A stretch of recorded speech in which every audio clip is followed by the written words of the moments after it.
Diles a los hijos de Israel que tomen para mí ofrenda. La recibirás de todos aquellos que la traigan de voluntad y de todo corazón. Estudiemos juntos. Éxodo, capítulo 25. Qué gusto saludarte esta mañana. Síguenos en Facebook, Momentos de Esperanza MX, en YouTube y en Spotify. Dale like, dale compartir, agrégate al canal y de esa manera otras personas sabrán de este plan. Todos los días estudiando un capítulo de la Biblia. Vamos al capítulo de hoy. El capítulo de hoy es muy interesante. Comienzan las instrucciones para levantar el santuario. ¿Por qué un santuario? Bueno, recordemos que ellos venían de la mentalidad egipcia, muchos dioses, prácticamente venían muy contaminados de esa mentalidad pagana. Entonces, para evitar que ellos pudieran tener cultos diferentes, se tenía que levantar un lugar especial.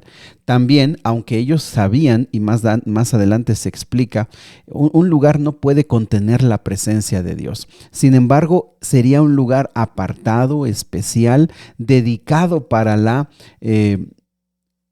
búsqueda de Dios y donde todos los utensilios y las prácticas pudieran recordarnos los elementos de la salvación. Pero ¿cómo se va a construir? Bueno, fíjate qué interesante, esto nos ayuda a entender mucho. El versículo 2 dice que se convocaría a todo el pueblo para traer ofrendas de corazón, ofrendas de voluntad.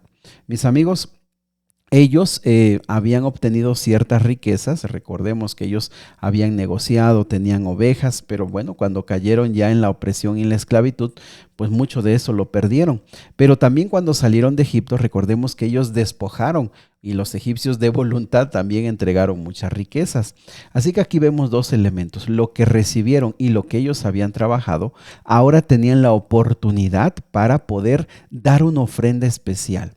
Mis amigos, Dios nos llama, Dios nos invita a reconocer que todo lo que tenemos, lo que hemos trabajado y también lo que se nos ha dado es fruto de su bendición. Y tenemos el privilegio de entregarle a Él lo mejor. ¿Por qué? Aquí este dato es importante, esta palabra es importante, porque esto sería para el santuario. Así que aunque ellos tuvieran muchos utensilios o muchas... Bueno, aquí se va a describir qué podían dar ellos tendrían que dar lo mejor, porque sería para el santuario, para el tabernáculo. Entonces, este es un principio importante. Nosotros, en nuestras diferentes capacidades económicas, unos tienen más, otros tienen menos, en nuestras habilidades también, en todas nuestras capacidades que tenemos, Dios nos llama a darle lo mejor. Y fíjate que este es un punto muy personal. ¿Por qué?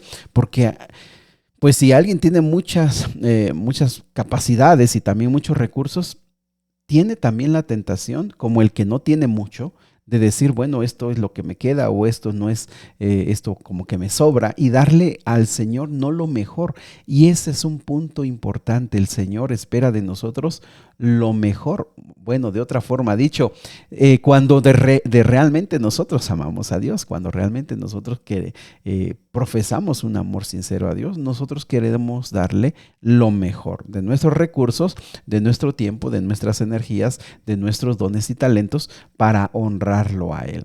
Hoy también nosotros tenemos ese privilegio, mis amigos, de rendir a Dios nuestras ofrendas, de rendirle al Señor lo mejor que nosotros tenemos. Allí también se describen algunos elementos como oro, plata, cobre, y bueno, ahí puedes leer todos los elementos que podrían ser recibidos. Algo que llama la atención es las pieles de tejones.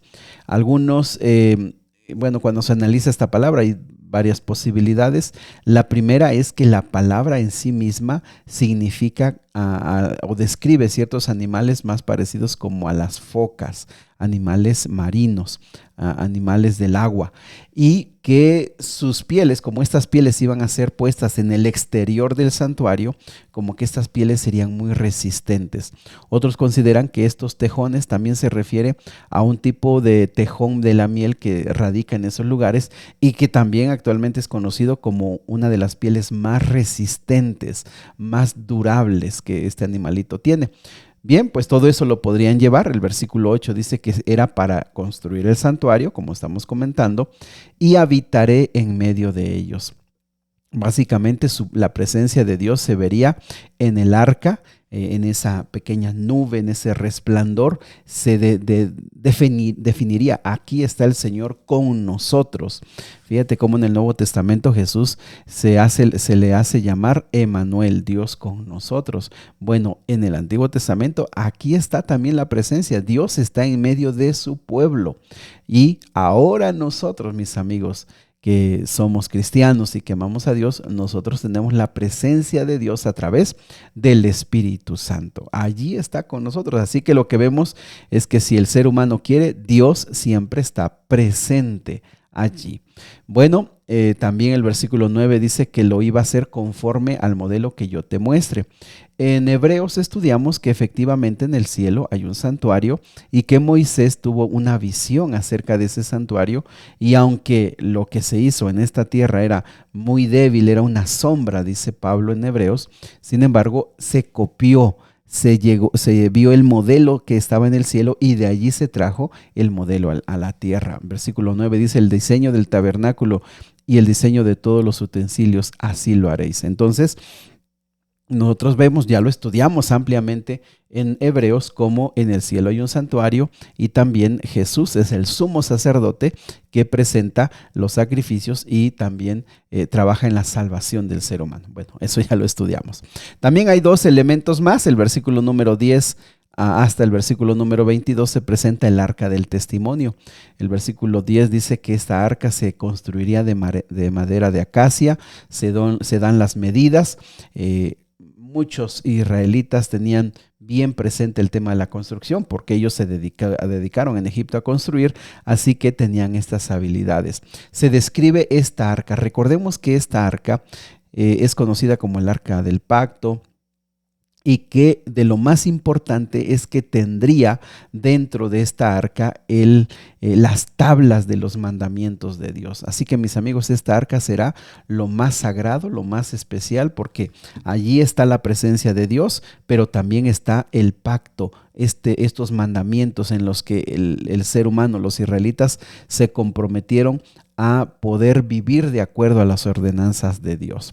También del versículo 23 al 30 tenemos la creación de la mesa del pan de la proposición.